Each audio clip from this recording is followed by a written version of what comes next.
আসসালামু আলাইকুম ওয়া রাহমাতুল্লাহি ওয়া বারাকাতুহু। আউযু বিল্লাহি মিনাশ শাইতানির রাজীম। বিসমিল্লাহির রহমানির রহিম। আলহামদুলিল্লাহি ওয়াহদা ওয়াস সালাতু ওয়াস সালামু আলা মান লা নাবিয়্যা বা'দা।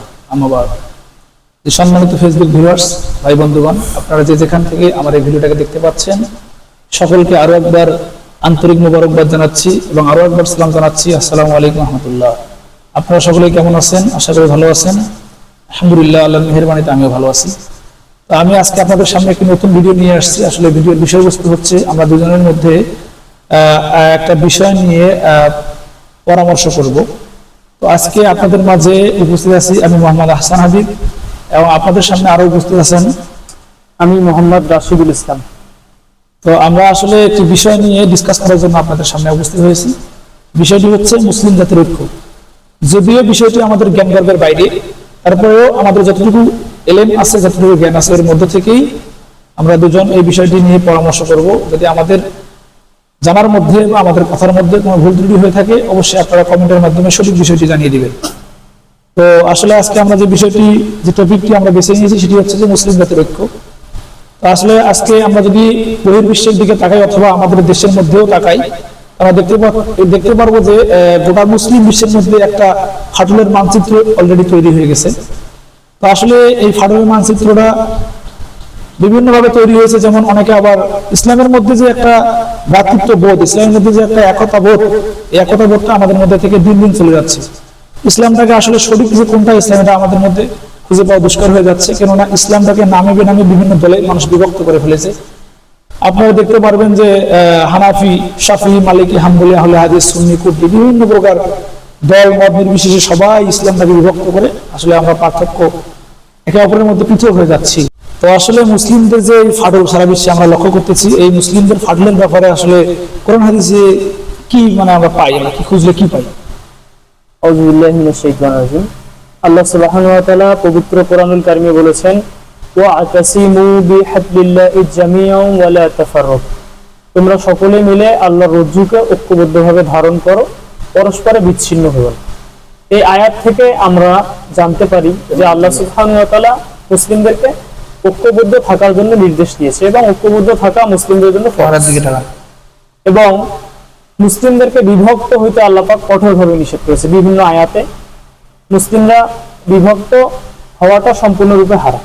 এখন আমরা দেখি যে আমরা অনেকেই নফল যে সমস্ত বিষয় বা ইজতিহাদি যে মাসালাগুলো আছে, যেগুলো আমরা যদি আমল নাও করি কোনো সমস্যা নেই, এই সমস্ত বিষয় নিয়ে আমরা মুসলিমরা কি করি, আমাদের মধ্যে ফাটল তৈরি করি এবং আমরা বিভক্ত হই ছোটখাটো বিষয় নিয়ে। তাই এই জন্য আমাদেরকে ছোটখাটো বিষয় যেগুলো আছে এগুলো স্যাক্রিফাইস করতে হবে এবং যে সমস্ত বিধান আল্লাহ সুবহানাহু ওয়া তাআলা ফরজ করেছেন, ফরজের ব্যাপারে মুসলিমদের কোনো দ্বিমত নেই, সকলে একমত। সমস্যা হচ্ছে কিছু ইজতিহাদি মাসালা এবং নফল কিছু বিষয়, এগুলো বিষয় নিয়ে আমাদের মুসলিমদের মধ্যে কাদা ছড়াছড়ি। এখন আমাদেরকে এই ইজতিহাদি বিষয়গুলোর মধ্যে আমাদেরকে স্যাক্রিফাইস করতে হবে এবং কোরআন সুন্নাহর দিকে আমাদেরকে আসতে হবে যেন আমরা ঐক্যবদ্ধ হতে পারি। যে আসলে তার মানে আপনার কথা থেকে আমরা স্পষ্ট যে আপনার কথা যে সারমর্ম আমরা বুঝতে পারলাম, সেটি হচ্ছে যে ইসলামের ক্ষেত্রে আমাদের যে দলাদলি, এটাকে নির্মূল করার জন্য আমাদেরকে যে ছোটখাটো ইসলামের বিষয়গুলো আছে, যেগুলোকে সুন্নাত মুস্তাহাব বা নফল বিষয় যেগুলো আছে, যেগুলো আসলে ইসলামে ফরজ বিষয় নয়, এই বিষয়গুলো নিয়ে আমাদের কাদা ছুড়ছুড়ি করা যাবে না। এটা আমরা যেভাবে মানতে পারি বা যে যতটুকু মানতে পারি, এটা ওর মধ্যে সীমাবদ্ধ থাকবে। আমাদেরকে ফরজ বিষয়গুলোকে সামনে রেখে, ফরজ বিষয়গুলোকে আমাদের সামনে রেখে আমাদেরকে এগোতে হবে এবং ফরজ বিষয়গুলো যদি আমরা লঙ্ঘন না করি বা কেউ এড়িয়ে না দিচ্ছে, তাহলে সেক্ষেত্রে আমরা তাকে কেন কাদা ছড়াছড়ি করবো, সে বিষয়ে আমরা পরস্পর এগোতে পারি। এ ব্যাপারে ডাক্তার খন্দকার আব্দুল্লাহ জাহাঙ্গীর স্যার সুন্দর একটা কথা বলছে।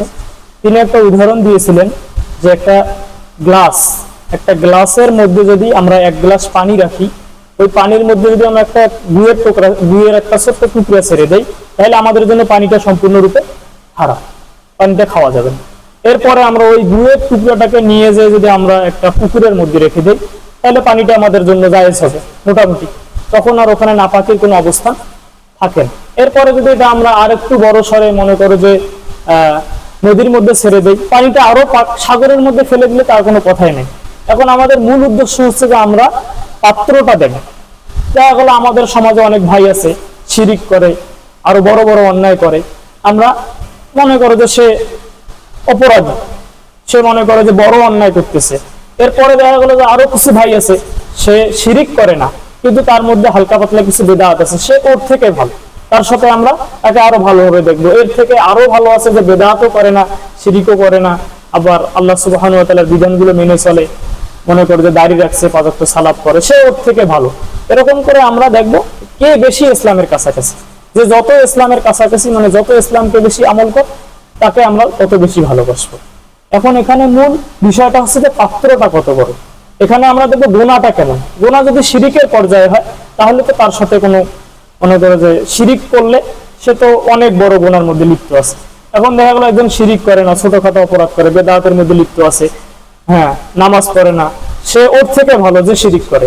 এরকম ভাবে এক ব্যক্তি সে পাঁচ ওয়াক্ত সালাত করে, বেদাত করে না, আর অন্যান্য ভালো কাজ করে, সে ওই ব্যক্তির চেয়ে ভালো। এরকম করে আমরা দেখবো কে কত বেশি ভালো আছে এবং আমরা এটাকে ফলো করবো আর কি।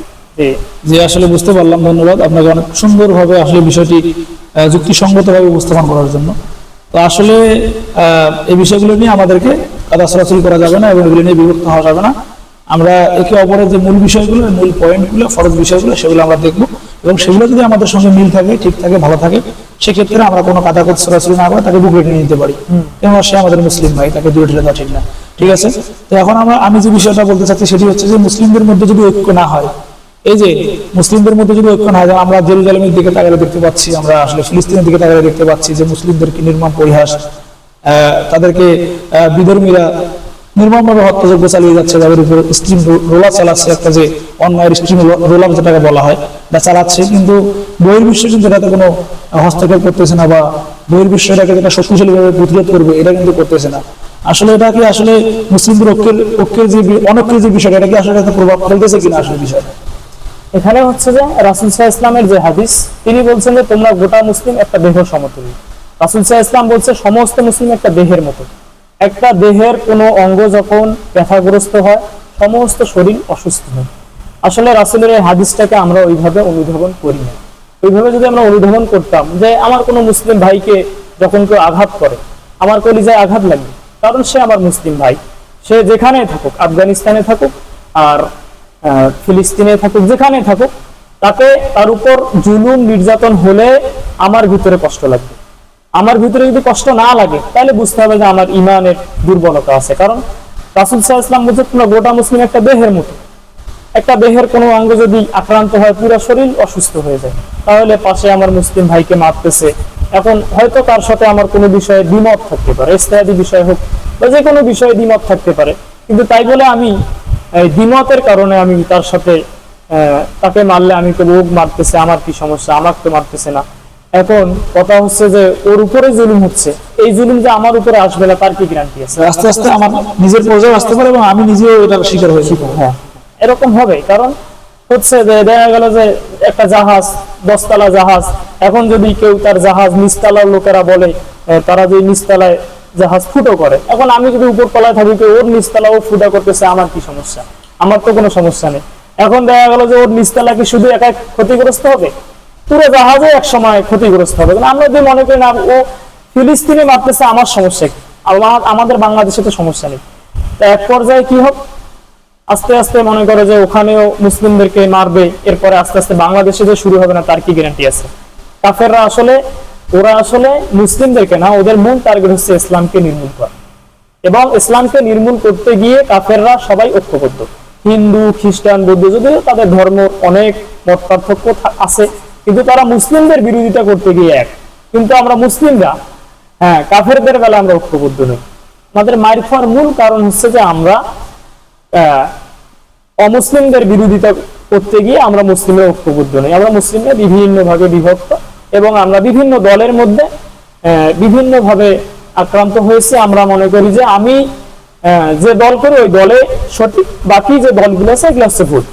নিজের দলটাকে সঠিক মনে করা এবং অন্য দলকে ভুল মনে করা, নিজের কাজটাকে শ্রেষ্ঠ মনে করা, অন্য এক মুসলিম ভাইয়ের কাজটাকে আমরা আসলে শ্রেষ্ঠ মনে করি না। তার মানে আসলে আমরা বুঝতে পারতেছি যে যদি আসলে যে মুসলিমদের মধ্যে যদি ঐক্য না হয়, সেক্ষেত্রে এই প্রভাবটা সমস্ত মুসলিমদের উপরে পড়বে এবং সবাইকে এটার শিকার হতে হবে যদি সবাই ঐক্যবদ্ধ না হয়।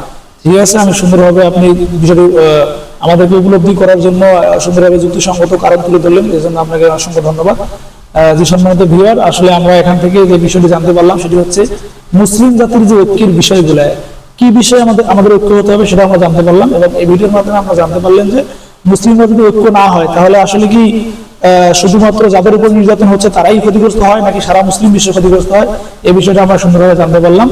তো আপনাদের আসলে কি মনে হয় যে মুসলিমদের ঐক্যের ব্যাপারে কোন জিনিসটা আমাদের ঘাটতি হচ্ছে, এবং ঐক্য ছাড়া আমাদের কি কি ক্ষতি হতে পারে, ভিডিও কমেন্টের মাধ্যমে আমাদেরকে অবশ্যই জানিয়ে দিবেন।